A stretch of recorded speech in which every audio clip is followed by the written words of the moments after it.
Dear brothers and sisters in the Lord, ప్రభునందు ప్రియమైన సహోదర సహోదరులారా, today's verse for our meditation is taken from the book of Job, chapter 22, verse 28. ఈ దినము మన ధ్యానం కొరకే తీసుకున్నటువంటి వచనము యోబు గ్రంథం 22వ అధ్యాయము 28వ వచనము. Thou shalt also decree a thing, and it shall be established unto thee. మరియు నీవు దేనినైనా యోచన చేయగా అది నీకు స్థిరపరచబడును. So Eliphaz takes up the argument again. ఇప్పుడు మరి ఒక పర్యాయము ఎలీఫజు ఆ యొక్క వాదనను ఆరంభించినాడు. And the same old story. ఇప్పుడు మరలా అదే పాత కథ He మాట్లాడుతున్నాడు. accuses Job of being wicked, and he actually makes many bad accusations. యోబు దుష్టుడని ఇంకా అనేక రకములైనటువంటి ఆ యొక్క చెడ్డ ఆ యొక్క నిందారోపణలు యోబుపై చేస్తా ఉన్నాడు. If you read verses 2 to 4, 2వ వచనం నుండి 4వ వచనం వరకు మనం చదివితే what Eliphaz is telling, Eliphaz ఏమంటున్నాడు? can a man be profitable unto God, as he that is wise may be profitable to himself? నరులు దేవునికి ప్రయోజనకరులు అగుదురా కారు, బుద్ధిమంతులు తమ మటుకు తామే ప్రయోజనకరులై ఉన్నారు.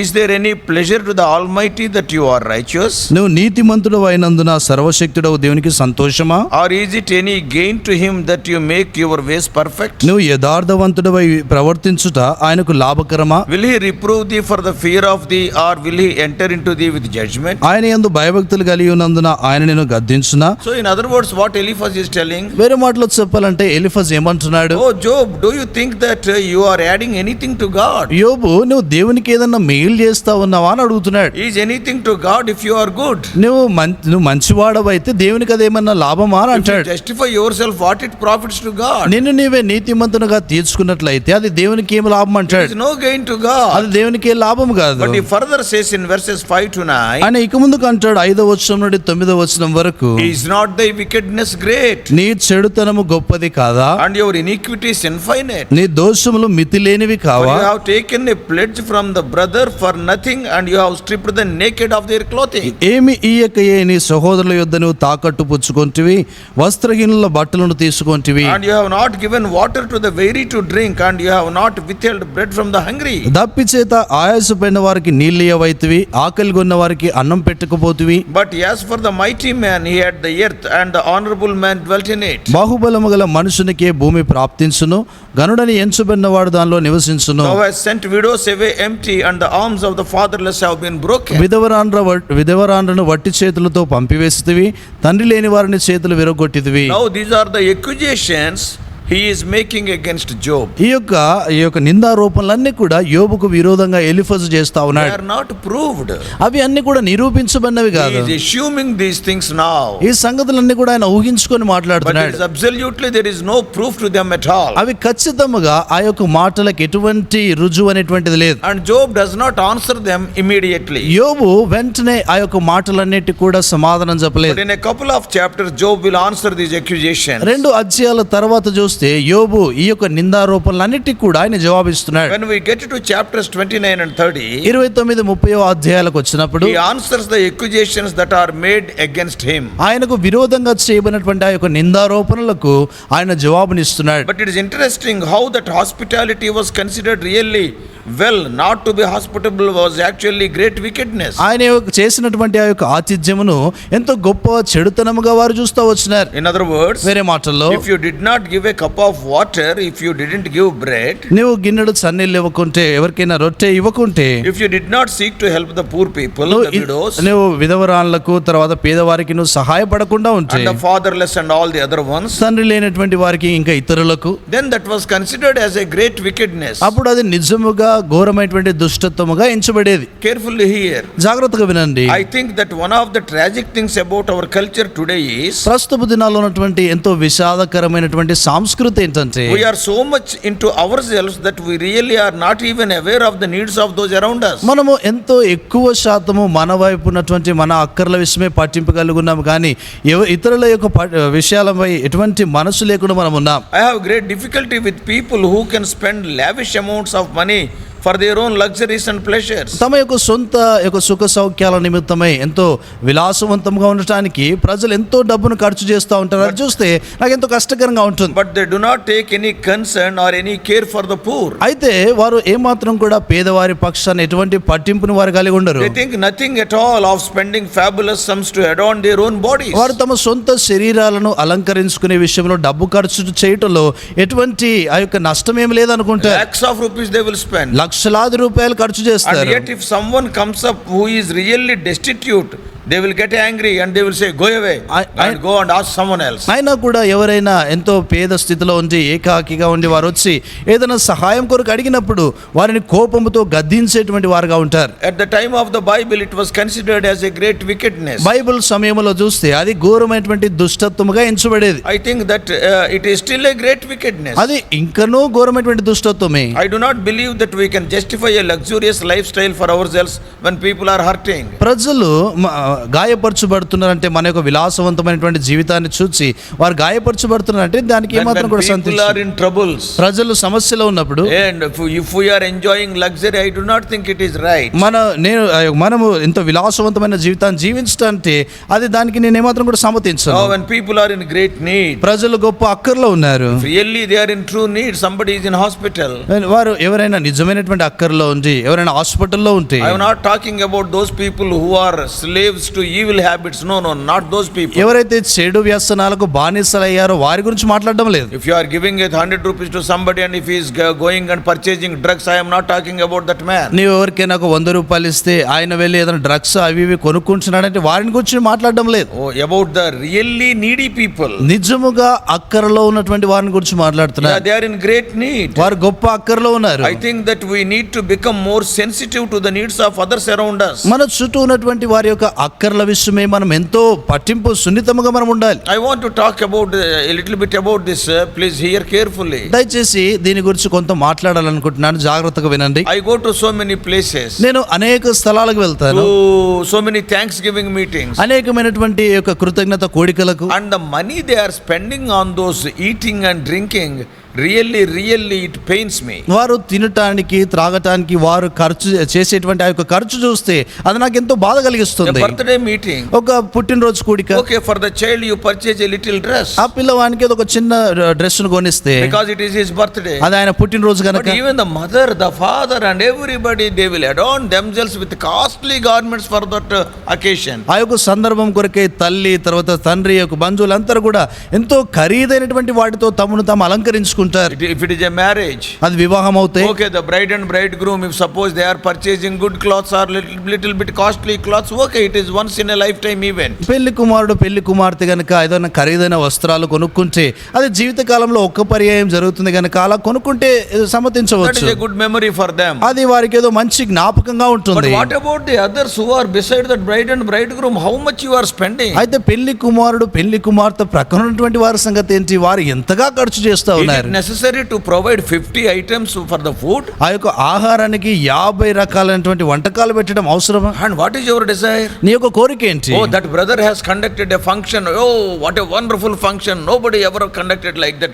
For that name you are doing. ఆ యొక్క సహోదరుడు విందు చేశాడు, ఎంత అద్భుతంగా బ్రహ్మాండంగా చేస్తూ వచ్చినాడు, ఆయన వల్ల ఎవరు చేయలేదని ఆ యొక్క పేరు కొరకు నువ్వు చేస్తున్నావా? Brothers and sisters, I may be considered as a fool. I don't bother. ప్రియమైనటువంటి సహోదర సహోదరులారా, నేను బుద్ధిహీనుడిగా మీరు నన్ను చూడొచ్చు, నేను దాని గురించి పట్టించుకోను, చేతగాని వాడు అనుకోండి, చేతగాని వాడు అనుకో. But I am telling to even to the believers, నేను విశ్వాసులతో కూడా చెప్తున్నాను, how much you are spending on your attire. మీరు వస్త్రధారణ విషయం ఎంతగా డబ్బు ఖర్చు చేస్తున్నారు? How much you are spending on your dresses. ఎంతగా మీ వస్త్రాలపై ఖర్చు చేస్తున్నారు? ఎందుకు? Tomorrow everybody must talk about your dress, what you have worn on the birthday. రేపటి దినాన ఆ యొక్క బర్త్డే దినాన నువ్వు ఏం వేసుకున్నావు వస్త్రాలు, దాని గురించి వారు మాట్లాడాలి. Why can't you allot that amount, a part of that at least, for the gospel work who are working for Lord Jesus? ఎందుకొరకు అందులో ఉన్నటువంటి కొంత యొక్క మా డబ్బును దేవుని కొరకే పనిచేస్తున్నటువంటి ఆ యొక్క సువార్థికుల కొరకే కొంత పక్కన ఉంచకూడదు? Why can't you give to the house of God for a specific work? ఒక నిర్దిష్టమైనటువంటి పని కొరకే దేవుని ఇంటికి ఎందుకు ఇవ్వకూడదు? I am not telling you that you should not be happy. మీరు సంతోషంగా ఉండొద్దని చెప్పడం లేదు. But what I want to tell is, let us be very careful. We are people from heaven. Our citizenship is in heaven. నేనేం చెప్తాను అంటే, మనము పరలోక సంబంధము పరలోక పౌరత్వాన్ని కలిగినటువంటి వారం కనుక మనం ఇట్టి విషయాల్లో జాగ్రత్తగా ఉండాలి. God given money, I am telling you, much of it we are wasting. దేవుడు ఇచ్చినటువంటి ఆ యొక్క డబ్బును ఎక్కువ శాతము మనం పాడు చేస్తున్నాం, Oh, for all the decoration. ఆ యొక్క అలంకరణల కొరకే. But when we stand, we are the people of the heaven, we will preach. మనము నిలబడినప్పుడు చూస్తే పరలోక సంబంధమని బోధిస్తూ ఉంటాం. I can tell very openly till today. నేను ఇది నా బాహటంగా చెప్తా ఉన్నాను. Till today I never had a proper birthday party. ఈ దినం వరకు కూడా ఏ యొక్క సరి అయినటువంటి పుట్టిన రోజు ఆ యొక్క పండగ ఏనాడు జరుపుకోలేదు. Even my children. నా పిల్లలు కూడా. Think of the money given by God. దేవుడు ఇచ్చినటువంటి డబ్బు గురించి ఆలోచించు. You have to give answer to that. దాని గురించి నువ్వు లెక్కను అప్పగించాలి. That money what you spend for that birthday party, why can't you give for some gospel work? నువ్వు ఆ యొక్క పుట్టినరోజు దినం కొరకే ఖర్చు చేసేటువంటి ఆ యొక్క డబ్బును సువార్త పని కొరకు ఎందుకు ఇవ్వకూడదు? The money which you spend on your mutton, you are not giving to God. నువ్వు మటన్ మీద ఖర్చు చేసేటువంటి ఆ యొక్క డబ్బును దేవునికి ఇవ్వటం లేదు. Examine your life. You have to give account to your money. నీ జీవితాన్ని పరీక్షించుకో, నీ డబ్బు విషయమే నువ్వు లెక్కను అప్పగించాలి. Coming to our portion, మన యొక్క భాగానికి వస్తే see how he is now falsely accusing Job.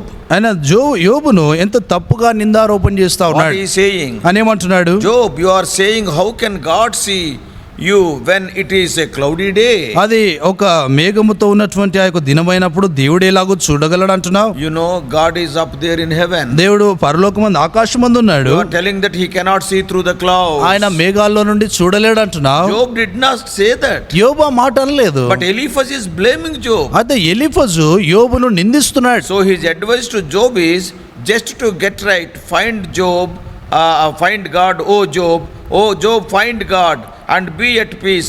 Listen to his words.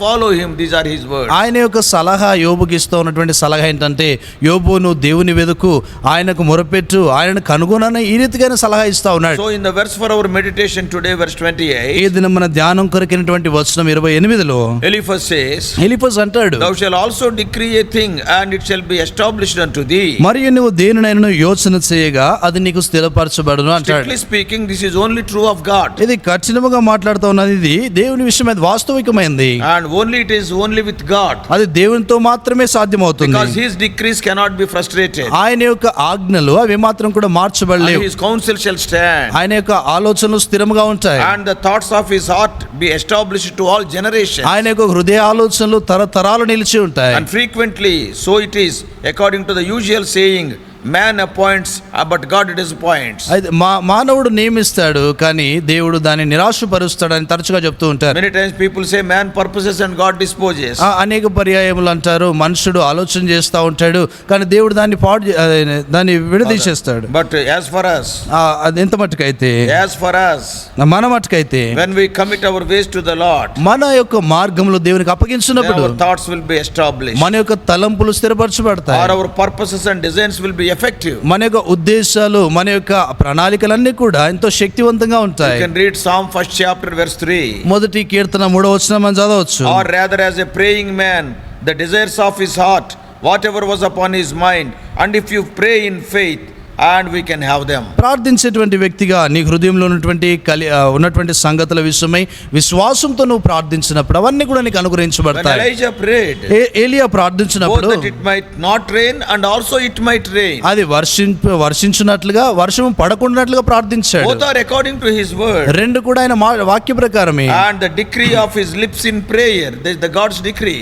దేవుని యొక్క ఆజ్ఞ, ప్రార్థనలో దేవుని యొక్క ఆజ్ఞ. And read 1 Kings 17:1. మొదటి రాజుల గ్రంథము 17వ అధ్యాయం మొదటి వచనం చూడండి. Then what will happen? అప్పుడు ఏం జరుగుతుంది? And the light shall shine upon thy way. అప్పుడు నీ మార్గాల మీద వెలుగు ప్రకాశిస్తుంది. And that light will be the reason for all things prospering and succeeding. ఆ యొక్క వెలుగే అన్ని సంగతులు కూడా ఎంతో వర్ధిల్లటానికి, ప్రకాశమానంగా ఉండడానికి సహాయపడతాయి. According to his vision you will be established. ఆయన యొక్క చిత్త ప్రకారం నువ్వు స్థిరపరచబడతావు. And the light of grace will shine upon us. అప్పుడు కృపా వెలుగు మన యొక్క మార్గాలపై ప్రకాశిస్తుంది. Oh, what a wonderful day it will be. అది ఎంత అద్భుతమైన దినంగా ఉంటుంది. There will be a lamp unto our paths. అది మన యొక్క పాదములకు దీపంగా ఉంటుంది. So brothers and sisters, కాబట్టి ప్రియమైన సోదర సోదరులారా, mainly my burden is how you are spending the God given money. ఇది నా యొక్క ప్రాముఖ్యమైనటువంటి భారం ఏంటంటే దేవుడు ఇచ్చినటువంటి డబ్బును ఎలాగో నువ్వు ఖర్చు చేస్తున్నావు. George, where were the who started OM. ఓఎంను ఆరంభించినటువంటి వారు జార్జ్ వర్వర్ గారు. And when he is a man of gospel and evangelization, we all know it. మనకందరికీ తెలుసు ఆయన గొప్ప సువార్థికుడు. OM teams were there. OM గుంపులు, OM trucks were there. OM trucks So ఉన్నాయి. they evangelized so many places because of those ships also. ఆ యొక్క ఓడలను బట్టి అనేక స్థలాలకు వారు సువార్తను తీసుకొని Many వెళ్ళారు. of you know about George Verwer, brother. మీలో చాలా మందికి జార్జ్ వర్వర్ గారి గురించి మీకు తెలుసు. At the time of his marriage, ఆయన వివాహ సమయంలో somebody gave him a cake, ఎవరు ఆయన కేక్ ఇచ్చారు. and I heard it. అది నేను వింటా Not వచ్చాను. only that, I translated him in Hebron అంత మాత్రమే కాకుండా హెబ్రోన్ నేను ఆయనకు తర్జుమా చేశాను. when he was speaking in English. ఆయన ఇంగ్లీష్ I was మాట్లాడుతున్నప్పుడు translating to Telugu. ఆయన తెలుగులో తర్జుమా Do you know చేస్తున్నాను. what he said? ఆయన ఏమన్నాడు తెలుసా? The marriage cake that was presented to him, he sold for some amount, and that amount he purchased the gospels and distributed. ఆయన వివాహం కొరకే ఇచ్చినటువంటి ఆ యొక్క కేకును కొంత వెలకు దాన్ని అమ్మి ఆ వచ్చినటువంటి డబ్బుతో కొన్ని సువార్త పత్రికలు తీసుకొని పంచాను అన్నాడు.